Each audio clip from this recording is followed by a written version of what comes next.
جی، میں Bushra be be کی بیٹی ہوں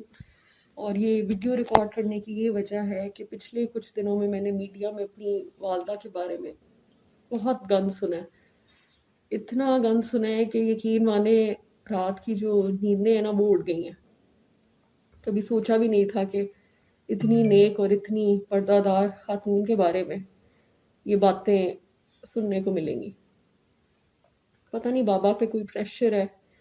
یا کیا وجہ ہے جو انہوں نے یہ سب کچھ کیا۔ میں اس سب کے بارے میں نہیں بات کرنا چاہتی، جو میں مختصر سی بات کرنا چاہتی ہوں۔ قرآن کو اپنے آگے اس لیے رکھ رہی ہوں تاکہ اللہ سے بڑی عدالت کوئی عدالت نہیں ہے، تو یہ قرآن ہے میرے آگے، جو کہوں گی سچ کہوں گی اور نہیں کہوں گی تو قرآن جب مجھے پڑھے گا تو پھر کسی کو کچھ کرنے کی ضرورت نہیں پڑے گی۔ پہلی بات تو میں یہ کلیئر کرنا چاہتی ہوں کہ نہ میری والدہ کوئی پیر ہیں، نہ انہوں نے خود کبھی کسی کو کہا ہے کہ میں پیر ہوں یا میرے پاس آؤ، نہ کبھی ہم نے کہا ہے کہ ہماری والدہ پیر ہیں۔ وہ پیر نہیں ہے، لوگ ان کو کہتے ہیں تو وہ لوگوں کے مسئلے ہیں جی، لوگ کیوں کہتے ہیں یہ ہمیں نہیں پتا، لیکن وہ پیر نہیں ہے۔ اس کے علاوہ میں یہ بات قرآن پہ ہاتھ رکھ کے کہہ رہی ہوں کہ میری ماں جادو ان کے آس پاس جو اللہ کا نام لے اور اللہ کے رسول کا نام لے، اس کے ساتھ جادو کا نام جوڑنا ایک نہایت ہی زیادتی کی بات ہے۔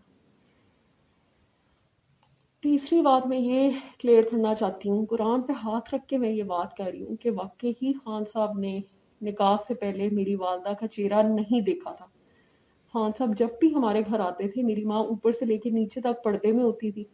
بلکہ مجھے یاد ہے جب خان صاحب آنا شروع ہوئے تھے تو ماما گلوز پہنتی تھی، تو مجھے یاد ہے ہم بچے پسند نہیں کرتے تھے، ہم کہتے تھے گلوز بہت فنی لگ رہے ہیں، مت پہنا کریں، اتنا بھی اسٹرکٹ نہیں اللہ نے کہا۔ تو وہ ہماری بات نہیں مانتی تھی، پھر بھی گلوز میں بیٹھتی تو ہمیں بڑا فنی لگ رہا ہوتا تھا۔ تو وہ واقعی ہی خان صاحب نے کبھی ان کو پردے کے بغیر نہیں دیکھا۔ اور یہ بات میں قرآن پہ اس لیے ہاتھ یہ دیکھ لیں آپ سب، قرآن ہے تاکہ کل کو یہ کوئی نہ کہے کہ آگے قرآن نہیں تھا کوئی کتاب رکھی ہوئی۔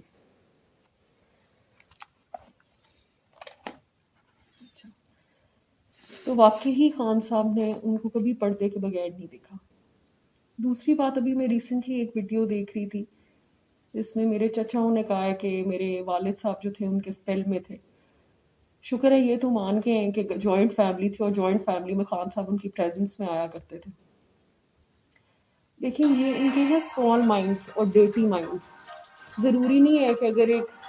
عورت کے پاس بندہ بیٹھا ہو تو کچھ غلط ہی ہو رہا ہوتا ہے، اللہ کی بس صرف اللہ کی باتیں ہوتی تھی، یہ مجھے اچھی طرح یاد ہے۔ کیونکہ اکثر خان صاحب کو لیکچرز جب پڑھتے تھے تو ماما کہتی تھی تم بھی بچے، ہم لوگ گزرتے تھے بچوں کو بٹھاتی تھیں تو ہم کہتے تھے کہ ہم تو روٹین میں یہ باتیں سن رہے ہیں، تو ہمیں مطلب ہم مذاق سے کہتے تھے کہ ہمیں بخش دیں، ہم یہ باتیں بہت سن چکے ہیں، تو اب ایک اور گھٹا نہیں، ہم نے یہ لیکچر سننا ہے۔ اس کے علاوہ ایک بات میں نے وہ اون چودھری جو ہیں وہ یہ کہہ رہے تھے، انہوں نے بڑے الزام لگائے میری والدہ پہ، تو ان کے بارے میں یہ کہنا چاہوں گی کہ اگر چلے آپ نے خان صاحب کے ساتھ تو وفاداری نہیں کی، حالانکہ تعلق آپ کا سیدھا ان سے ہی تھا، میری والدہ سے تو آپ کا کوئی تعلق نہیں تھا، تو آپ اس چیز کا لحاظ کر لیتے کہ آپ کی جو بچوں کی ماں ہے ان کو راہ حق میری ماں نے دکھائی تھی۔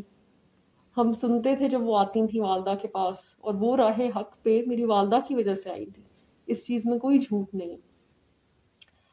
تو بس یہ مختصر سی بات میں کرنا چاہتی ہوں، باقی آگے قرآن ہے میرے، اللہ کی عدالت سے بڑی عدالت کوئی نہیں ہے۔ یقین کرنا ہے کسی نے کرے، نہیں کرنا تو وہ بھی فرق نہیں پڑتا، لیکن جو غلط اور جھوٹ زنا کا الزام ان پہ لگایا جا رہا ہے، اور یہ لگایا جا رہا ہے کہ ان کے ناجائز افیئرس تھے میری والدہ کے ساتھ، تو یہ بالکل جھوٹ ہے۔ اور میں ابھی بھی یہ ویڈیو ریکارڈ جو ہے میں اپنی فیملی کے خلاف جا کے کر رہی ہوں، مجھے نہیں پتا اس ویڈیو کے بعد میرے ساتھ کیا ہوتا ہے، لیکن میری ماں نے بڑا سنسیئرلی ہمیں بڑا کیا ہے اور ہمیشہ ان کے منہ سے اللہ رسول کی بات سنی ہے۔ تو جو ایک خاتون ہے ہی اللہ کے راستے پہ، مجھے سمجھ نہیں آتی کہ لوگ ان کے دین کو ہی پکڑ کے مذاق بنایا ہوا ہے۔ انہوں نے کبھی نہیں کہا کہ وہ پیر ہے، نہ وہ کہ وہ بہت نیک ہے اور وہ بہت پیرنی ہے۔ یہ جو پنکی پیرنی، جادوگرنی، یہ جو ساری چیزیں یہ میرے چچا نے مان بھی لیا، اب تو ایکسیپٹ کر لیا۔ جب خان صاحب کا عروج کا وقت تھا اس وقت تو نہیں انہوں نے یہ باتیں کی آگے، تو وہ چڑھتے سورج کو لوگ سلام ہی کرتے ہیں، تو اب یہ لوگ باتیں کر رہے ہیں تو ان کو یہ پہلے بات کرنی چاہیے تھی۔ تو بس یہ مختصر سی بات ہے، باقی اللہ تعالیٰ سب کا انصاف کرتے ہیں تو اللہ تعالیٰ ہی کریں گے انشاءاللہ۔ Thank you G.